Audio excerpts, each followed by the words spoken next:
cognition is WTF. Where's the fuel? I want to apologize to the Ukrainian people.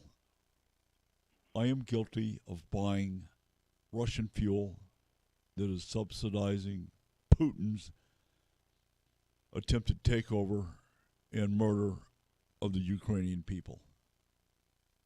I have no choice. President Biden has quashed the United States' ability to be energy dependent. He's insisting on importing oil from Russia, Iran.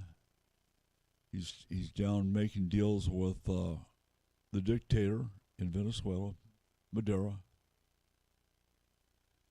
and subsidizing the attack on the free world.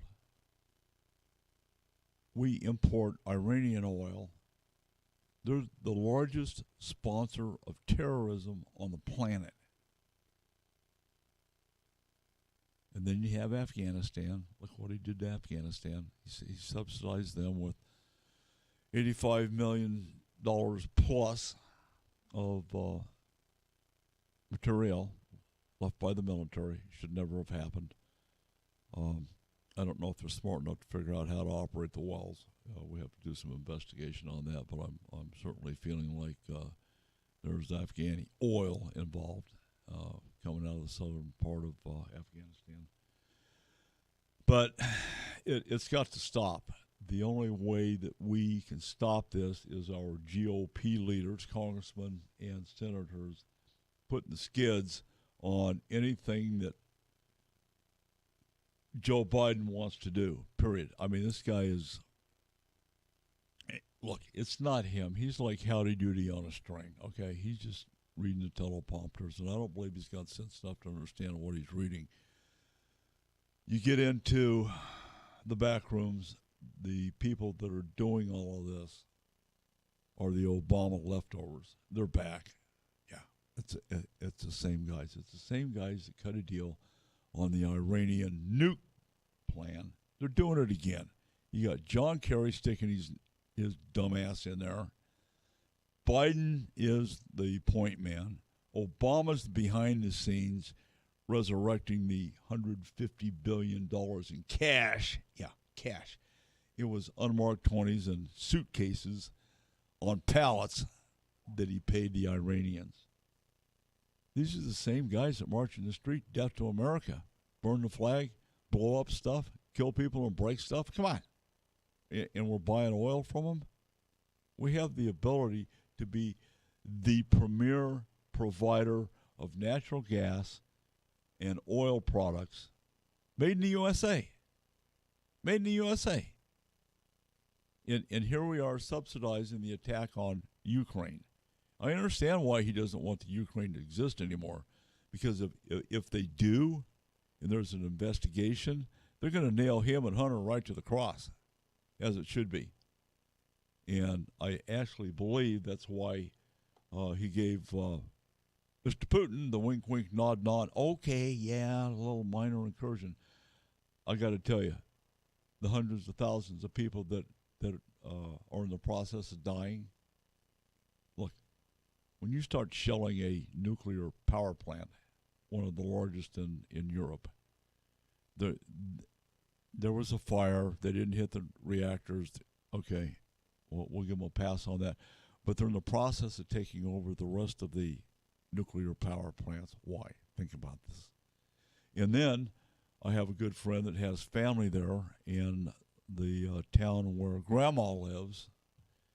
There was a hospital with over 400 patients and staff, including Russian soldiers that needed medical attention. The Ukrainian people, instead of slitting their throats, were trying to heal them back to health. That hospital got hit with 2 cruise missiles. It's gone. The town's gone. The people are all dead.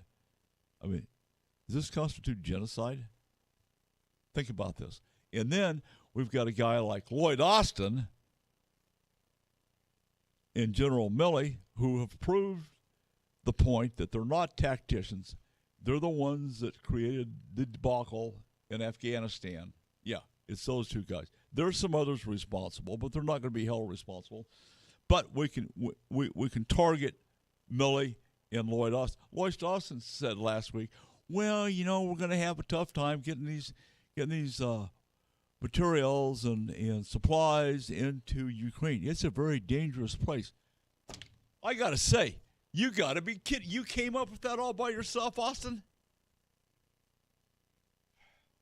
We need to get A-10 Warthogs in there. I mean, this thing could be over within a week. Okay? The Warthogs, the Stinger missiles, the on-the-ground, surface-to-air, surface-to-surface, things that go boom in the night, they can stop the convoy. They can plug it up. They have to take out about a mile of it. Look at the terrain. There's no place to go. The next thing that happens, you take those same A-10 Warthogs and you turn them on Crimea. And then, I'm thinking, during the Iraq War, we had a thing called the bunker buster. I happen to know one of the gentlemen at China Lakes that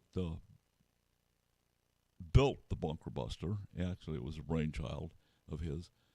And they went for stone. What if we gave him a half a dozen bunker busters? I'm sure we've still got a rat hole someplace, and a high altitude strategic bomber, and played tit for tat. Putin is attacking the capital of the Ukraine, trying to assassinate President Zelensky. What if Zelensky did the same thing? It's fair. It's war. The rules of war, there are no rules. Bomb Moscow. Drop a couple of bunker busters on the last known whereabouts of Putin. Watch things change. Just a thought.